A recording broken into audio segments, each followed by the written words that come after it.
My name is Evan, and for a long stretch, I told myself our marriage wasn't perfect, but it was solid enough to stand on until the day I realized I was the only one still standing Audrey, and I had been together for years. We'd weathered the usual small storms and always seemed to find our way back to the same table, the same bed, the same plane, or so I believed.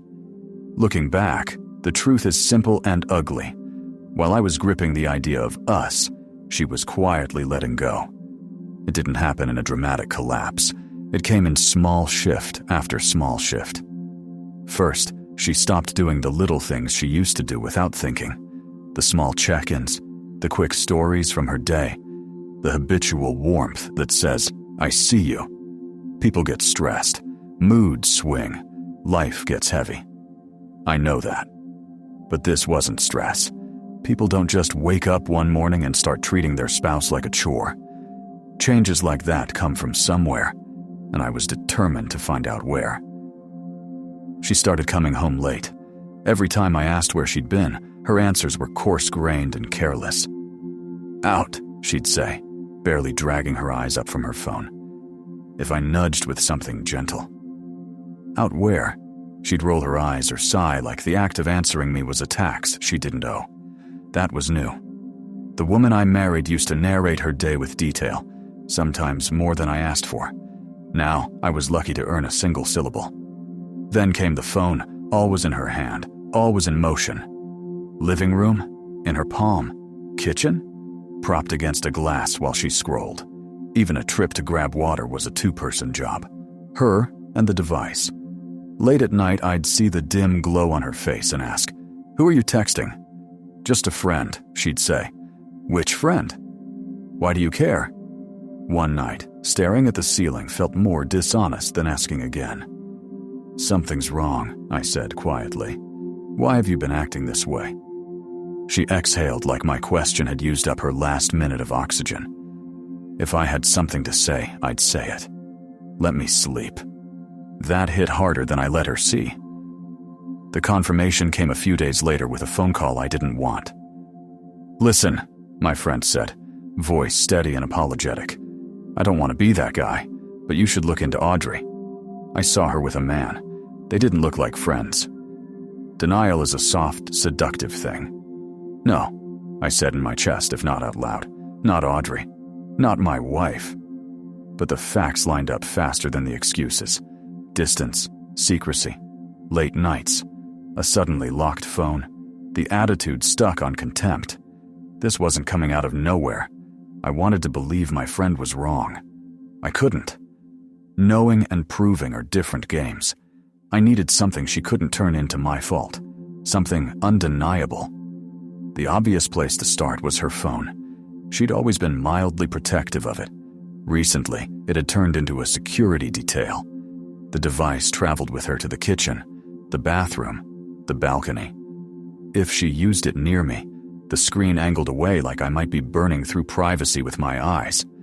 Suspicious, yes, but suspicion isn't a verdict. One night, the door to opportunity cracked open. She left her phone on the couch and stepped into the bathroom. My heart did the thing hearts do when truth is behind a door. You want it and dread it at once. I reached for the phone, swiped up, and hit a wall. The password was different. I tried the old one out of habit.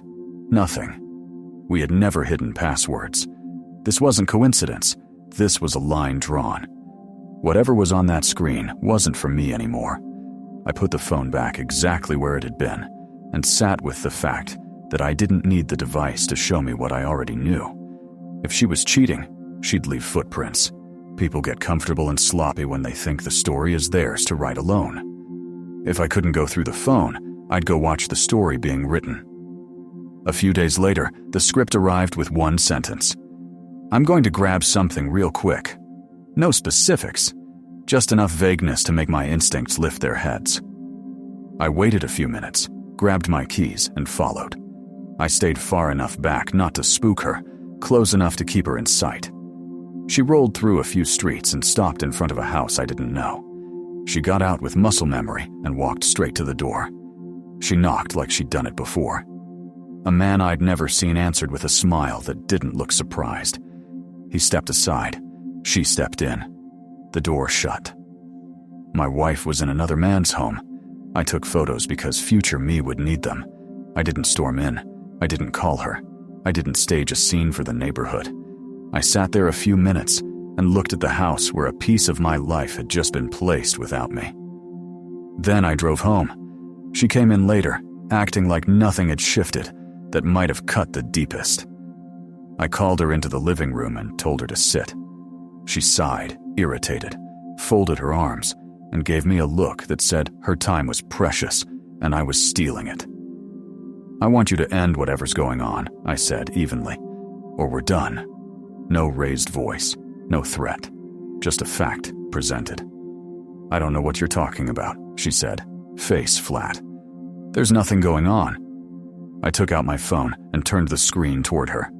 Photos of her walking into his house, laughing with him at the door. For a breath, her face broke. Then it hardened. "You even followed me? That's crazy," she snapped. "You don't trust me, so now you're stalking me. That's sick, Evan." Something inside me went still. She wasn't ashamed. She wasn't even bothered. She was angry I'd found out and already dragging me onto the stage where I was the villain in her version. "Got it," I said, standing up. There was nothing left to argue. The next week felt like the quiet in a hospital corridor. We shared a roof and not much else. No small talk. No pretend smiles for the sake of habit. Just two people occupying squared-off spaces while the calendar waited us out. She didn't explain.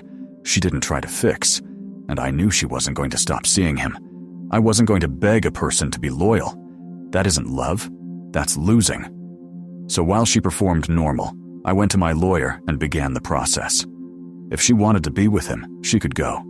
She wasn't taking me down with her. One morning, while I was buttoning my shirt for work, she said from across the room, voice level, "I'm making you dinner tonight." My hands paused over the last button. She hadn't cooked for me in months. Lately, she only acknowledged me to correct or dismiss. Now she wanted to cook. I looked at her. She kept scrolling a picture of composure that made me trust the move even less. "All right," I said, neutral. If this was theater, I wasn't tipping that I knew. What Audrey didn't know, I'd already put the exit in motion. The papers were prepared, in a folder, waiting. And I'd done one more thing she wouldn't see coming.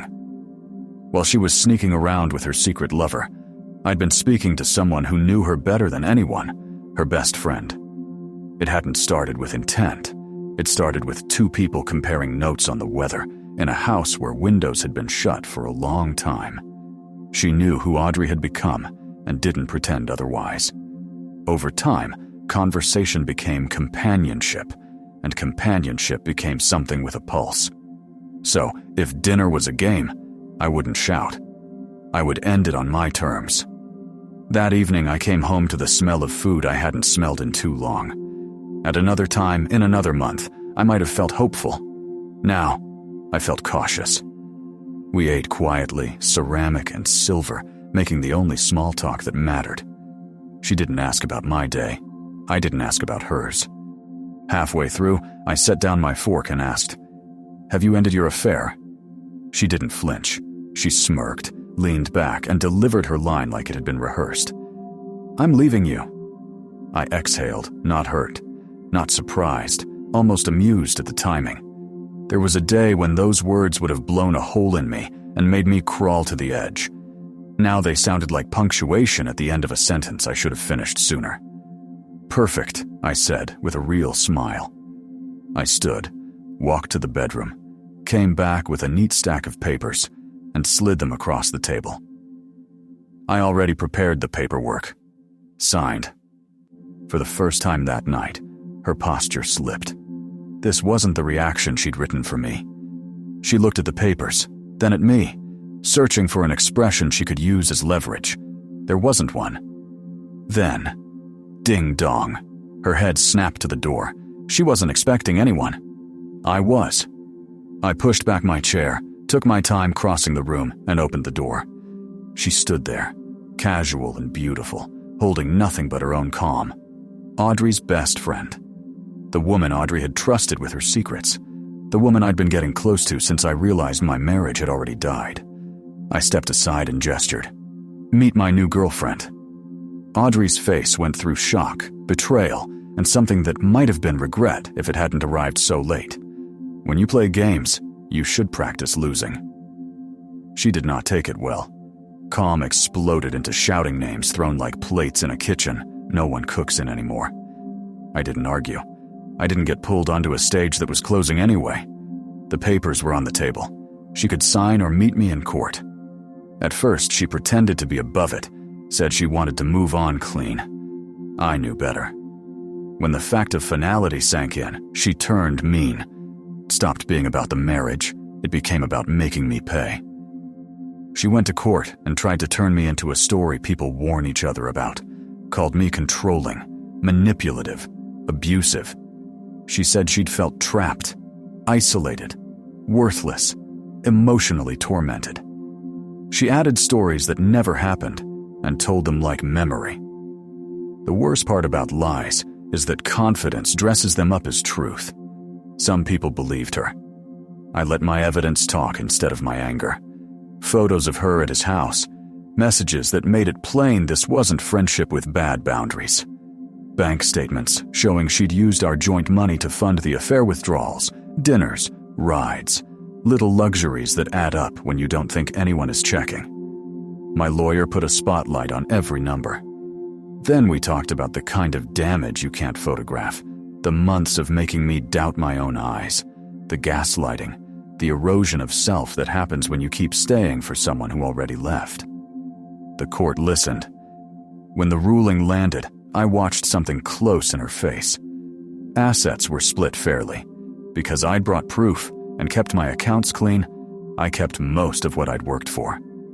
She didn't walk away with the life she'd planned to take. She thought she'd ruin me. She only revealed herself. I left the courthouse lighter than I'd walked in peace is a quiet thing when it's real. If this were a movie, that's where satisfaction would fill the screen and the credits would roll. Real life leaves you with scars that don't ask for permission. I moved forward. That's what I told myself. And mostly it was true. I started seeing her best friend. She'd been standing in the blast radius and still chose to stand near me. She appreciated me in the places where my ex-wife had learned to take me for granted. But there's a part of you that stays on alert after a betrayal like that. A reflex that listens for a shoe that hasn't dropped yet. Trust can be earned again, but it doesn't fit the way it did before. There's a seam you can feel even when no one else can see it. Will I marry again? Right now, I don't think so. Not because I hate marriage, because I no longer know if I can look at love the same way I used to. Touch a hot stove, and your hand remembers. I got burned. Here's what the fire taught me. Sometimes the people we trust with everything are the ones who teach us how to lock our doors. The best revenge isn't rage or cleverness or winning. The best revenge is moving on, living well, becoming someone they can't reach and can't replace, and knowing they'll regret losing you without you having to remind them. Audrey regrets it. That's enough. So that's my story, messy, loud in some places, quiet in the ones that count. You can think you know someone, build a life, and watch them put it down like it never weighed anything. Don't let it destroy you. If something feels wrong, it probably is. Listen earlier than I did. And when the truth shows up, meet it at the door with your head up.